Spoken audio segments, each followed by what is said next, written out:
કોડીનાર તાલુકાના અડવી ગામે લોકમેળામાં માનવ મહેરામણ ઉમટ્યો, 50 વર્ષના રેકોર્ડ તૂટ્યો। નમસ્કાર, હું કોયલ આપ સૌનું સત્ય ઉજાગર ન્યૂઝ 92માં હાર્દિક સ્વાગત કરું છું। ડોળાસા કોડીનાર તાલુકાના અડવી ગામે ઘોડિયાળ માતાજીના સાનિધ્યમાં 50 વર્ષથી યોજાતા લોકમેળામાં આ વખતે માનવ મહેરામણ ઉમટ્યો હતો। 50 વર્ષમાં આ પ્રથમવાર અડવીના મેળામાં વિશાળ સંખ્યામાં લોકો ઉમટ્યા હતા। 1 લાખથી વધુ લોકોએ આ મેળાને માણ્યો હતો તેવી અંદાજ છે।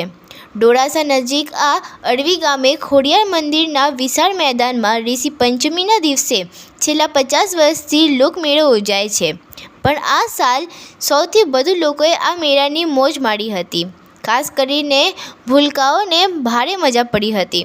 આ મેળામાં સૌથી વધુ બાળકોના રમકડાની ભારે ખરીદી થઈ આવી શક્યતા છે। આવા જ પ્રકારના તમામ જાણકારીઓ પ્રાપ્ત કરવા માટે અમારા ચેનલ સત્ય ઉજાગર ન્યૂઝ 92ને લાઇક, શેર, સબસ્ક્રાઈબ અને કમેન્ટ કરવાનું અચૂક ના ભૂલતા। ધન્યવાદ। જય હિન્દ, જય ભારત।